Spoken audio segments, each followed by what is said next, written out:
Hello, everybody. Welcome back to another episode of Level Up with Lev. I am Lev, and today we are going to discuss the topic of bandwidth and capacity. So it has been a few weeks since I put out a new episode, and that's because I went home during the holiday season back to New Jersey. I spent time with family and friends, and I hope you had a great holiday season as well. But now I've returned from the holidays, and I'm ready to get back to it. I just needed a couple weeks to get back into my routines and make sure everything's in order before I get to my extracurriculars, if you will. So today we'll be continuing within the theme of understanding myself, specifically discussing the topic of bandwidth and capacity. So this will involve the way that I came to improve my ability to succeed and accomplish different things in life by really understanding that we only have so much energy and attention available to us on a daily basis. And if I have a designated goal or a set of tasks that I want or need to complete, then I really have to optimize what I'm spending my limited mental resources on. So today we'll be discussing how I learned to improve the way that I monitor and manage my brain's ability to function in order to facilitate my success. Let's get to it. The concept of mental bandwidth and capacity falls in this season of understanding myself because I think it's important to recognize that this is different for each and every person. I had to get that feel for how my brain functions and operates, how to improve and optimize its capabilities given my particular place in life. That particular phrasing is important because it relates to a previous episode that I had involving seasons. During different seasons in our life, this balance of how much work we're doing and things that we're juggling, perhaps that's projects or different relationships, looks different depending on what's going on at a particular point in time. So this episode essentially involved the realization that I could be much more effective and successful in my endeavors when I have the brain space to be able to do so. That's simple enough, right? So once I gained a better initial understanding of how I could work with my brain to set it up for success, then I noticed that I could adjust the different things that I was doing, trying different things out in order to accomplish the things that I sought out to accomplish. And to relate this to the previous episode on learning, essentially a lot of the items that I'm going to discuss today involve things that I actively searched in order to improve my workflow, my productivity, and my overall ability to get things done. So during this time, I was actively looking up videos on YouTube, listening to podcasts, and looking up other materials. And I actually created a YouTube playlist called Productivity and Workflows, which makes it easier not only to revisit the information that I learned previously, but also to return, reflect, and appreciate my journey thus far. And also to properly credit and cite sources of information when perhaps creating a podcast about the things that I've learned. So after putting those principles from last week's episode on learning into place, and if you haven't checked it out, please check it out. It has been foundational to my journey of self-improvement. I was able to transfer those techniques and those ways of thinking about self-improvement in place to improve myself. And the next relation to the previous episode on learning involves the understanding of different topics conceptually. And when I approach a different topic from a more conceptual standpoint, for example, general brain processing power and how you can improve productivity, it allows me to tweak different things that I've learned by first becoming aware that there are aspects and things that I can change in my life in order to improve. Conceptual understanding of different domains provides me with a language that I can use with both myself and others. Thus, the idea of bandwidth and capacity is an example of a way that I conceptually approach optimizing my brain's ability to perform and function. And in this episode, in everything that I do, I want to try to keep things as simple as possible. So I know there are ways to get into the nuances of performance and productivity and all that good stuff, but I want to keep it simple, stupid. Kiss.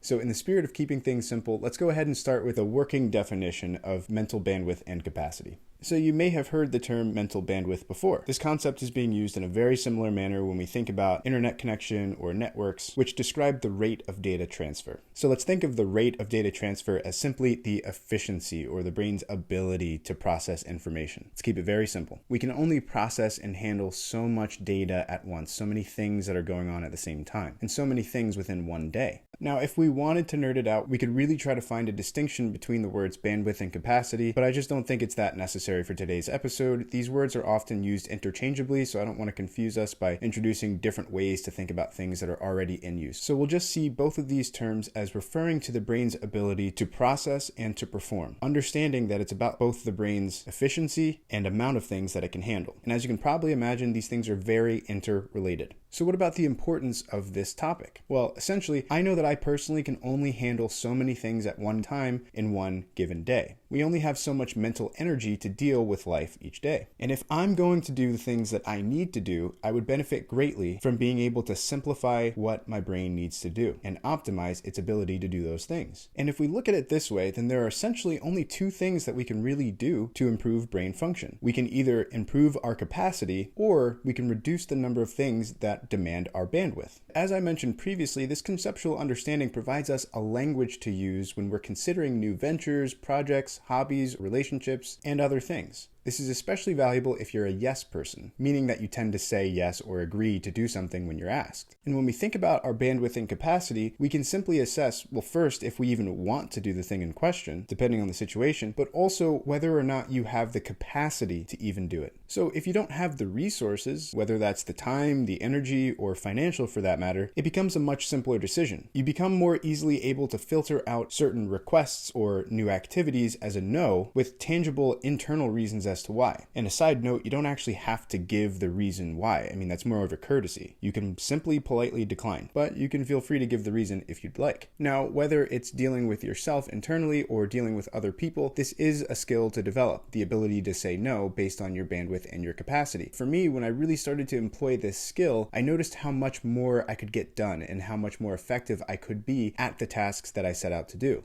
So a few aspects of my bandwidth and capacity that I keep in mind when it comes to different tasks or projects or things that need to get done include the time of day, the number of tasks that need to be completed within a given period of time, the duration of time needed for each task, and the level of attention or focus required for each. And these all inform the way that I approach scheduling or completing the different items. So how can we use our conceptual understanding of mental bandwidth and capacity in our daily lives? Great question. I think that we can use this concept in as many ways as we can conceptualize. Generally, I find that I operate best when my attention isn't split in too many directions and on too many tasks. When we focus our efforts, we can accomplish great things. Keeping in mind that we all have different capacities for the duration of time we're able to spend on a particular activity, the depth of focus that we're able to allot to it, and the amount of things that we're able to focus on at once, here are some specific use cases. At work, this may involve the number of projects that we're able to work on at once or take on. In relationships, we're only able to give our best selves to so many people at once. Otherwise, if our attention is split, we may not be able to be present with the people that are right in front of us. This leads to a limitation in our ability to be our best selves for the people that we're surrounded by. Or maybe it's not about the number of people that we're with at a given point in time, rather it may be about how we're spending our time while we're with them. When I'm with people in person, for example, with family or friends or new people that I've just met, I strive to give them my undivided attention. For example, by not being on my phone the whole time or checking my phone constantly. And that's because I recognize that divided attention is just not the same quality. Now, another way that I incorporate this understanding of my own personal bandwidth is the understanding that I know that I benefit on a daily basis from having a little extra bandwidth in order to deal with perhaps emergencies or unexpected events. And I think that at least part of our inability to handle unexpected events that may come up throughout the day may be attributed to our limited mental space to deal with them. So keeping this in mind, I tend to avoid overscheduling myself and having a completely booked schedule. That way I have time throughout the day to ease off and to be able to deal with things that may come up unexpectedly. Having that extra mental bandwidth definitely helps me out. Now, as I mentioned before, another aspect of mental bandwidth and capacity is the time of day. And even though I'm not a morning person, I do know through experience that my brain is better able to be more productive and to focus on harder tasks in the mornings. This also has the added benefit of having fewer distractions because less people are up in the mornings, less notifications come in, there are less moving parts that are going on. And to be honest, this is something that I heard someone else say worked for them very well, which is putting the hard tasks first. And I noticed that even though I'm not a morning person, my brain is better able to work on those harder tasks in the morning. And it also provides the benefit of giving you an early win, which sets the rest of the day up very well for further success. And maybe this is a relatable experience where after you've had lunch at work, your brain is a little bit slower, you're thinking about the end of the day, you're wanting to get home, thinking about what TV show you're going to watch, what you're going to make for dinner. Not that it's impossible to work during these times for me, because clearly I have to. That's a part of being an adult with a job. I just found it optimal to split up the type of work that I do by the different times of day based on the way that I know that my brain performs. And of course, there are different ways to counteract this. For example, I tend to avoid carbs throughout the day because I notice that carbs tend to slow down my brain's activity and functioning. So maybe that's something that you can try out, just having meat and vegetables during your lunchtime, for example. And if you're curious to hear more about how different people approach time of day and scheduling out the different forms of activity they complete throughout the day, I recommend checking out a video titled How I Consistently Study with a Full-Time Job, My Scheduling Formula by Elizabeth Phillips, which I'll link in the description. This video in particular was very helpful for me to consider, and I adopted some of those strategies, and it has a different spin on the information contained in this episode. And in the next section, I'll discuss how I was similarly able to consistently study with a full-time job. More on that in just a moment.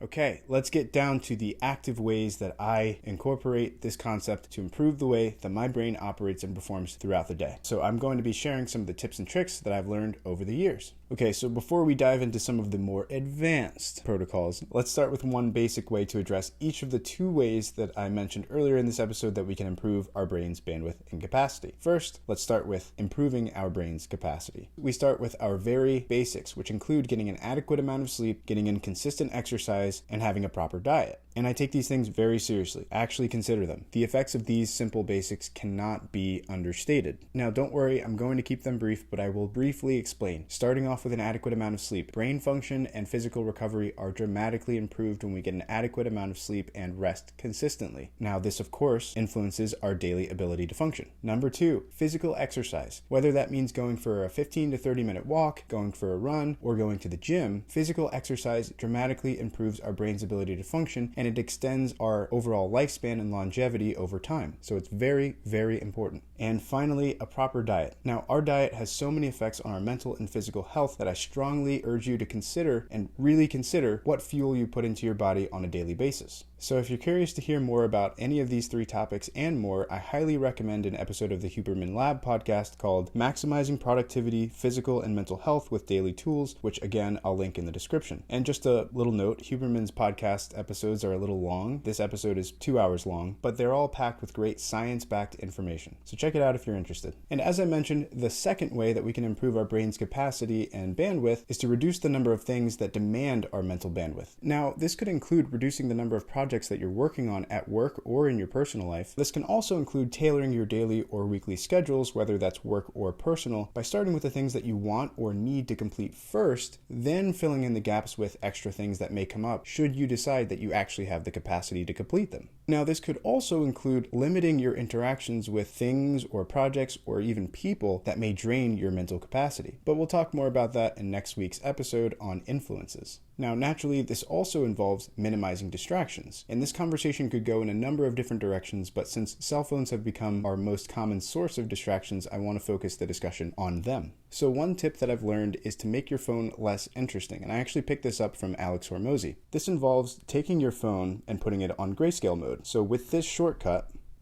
I'm able to put this phone in grayscale.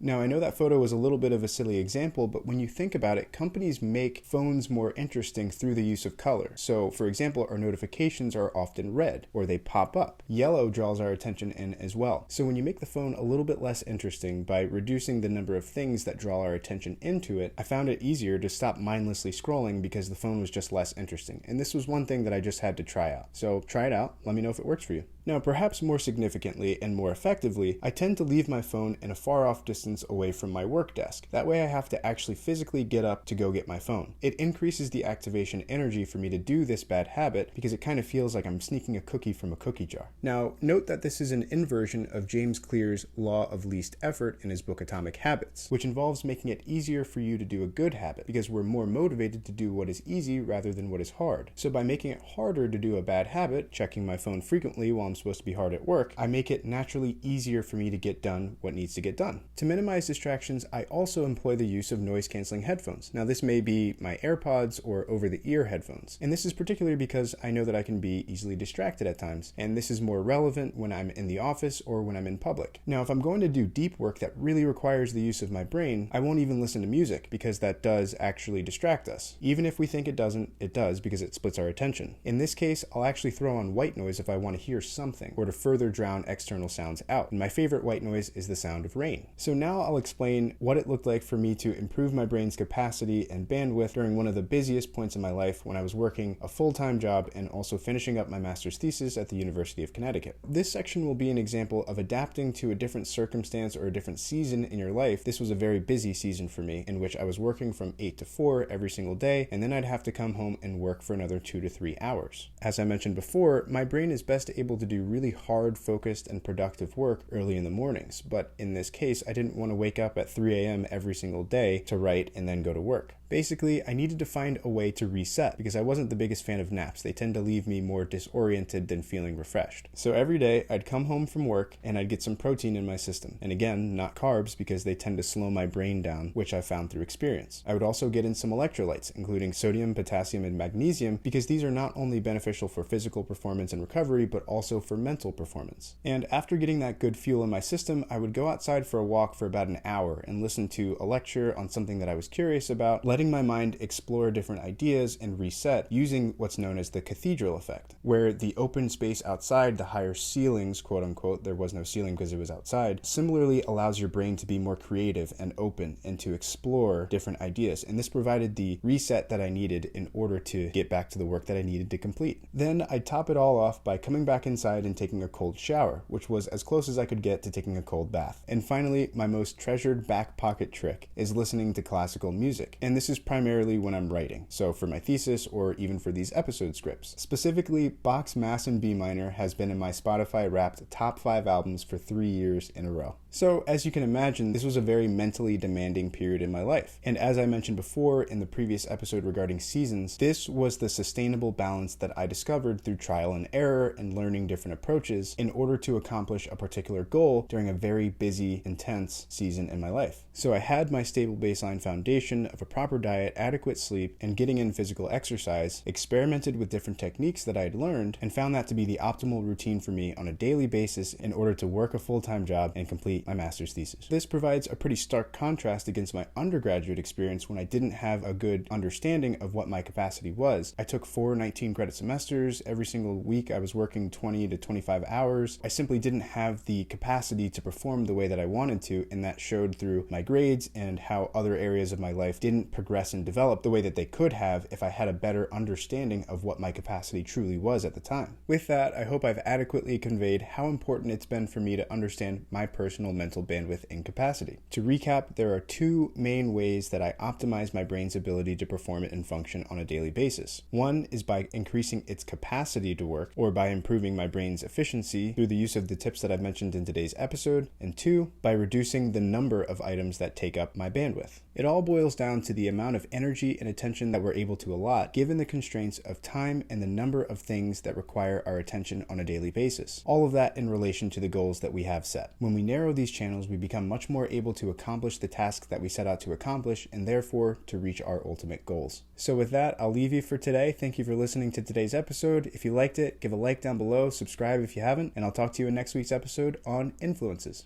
Have a great day.